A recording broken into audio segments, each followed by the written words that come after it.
2-3 ay olar ki, yolumuz Dərnəgüldən düşüb, bir-iki dənə material almalı. Yolüstü Koblerin mağazası çıxdı qarşımıza. Samir dedi ki, mən çoxdan bu mağazaya gəlmək istəyirəm. Onların fərqli belə metal effekti verən boya növləri var. Gedək ümumiyyətlə tanış ola görək nədir. Bu böyük bankada olan metal üçündür. Birinci növbədə yaxşı qaçışdırmaq lazımdır. Qarışdıqca zərlər çıxır üzə, qızılı metal. Bunu yumuşatmaq istəsələr, tiner qata bilərlər. Mən amma promoya vuracam, görək nə olur. Grunt falan vurulmadan, biri başa vurulur üzərinə. Və işıqda baxanda belə görürsünüz. Şüşəyə vurulur.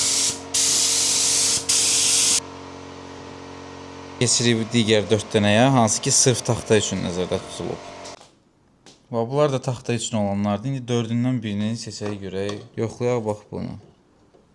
Heç bir dolğu falan olmadan birbaşa taxtanın üstünə vuracaq.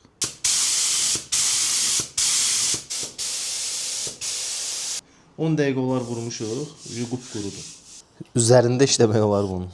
Yəni dekor işlə məşğul olanlar üçün maraqlı bir variantdır. Bu rəngin üstündən istənilən lakı vura bilərsiniz. Taxtanın özünü çox səviyyə göstərir. Mənə görə yenə də bu metalı əvəz eləmir. Hə, oxşatmaq olar. Sərtləşdirici tiner qatmadan qarışdırıb vura bilirsən. Hər materialın üstündə dayanıqlı qalır. 2 saata müştəriyə təhvil verə bilərsiniz, amma Şüşənin üstündə istifadə olması bu özü böyük bir şey. Gruntdur, astardır falan. Yəni onların heç birini istifadə eləmədən bunu rahatlıqla vura bilirsiniz.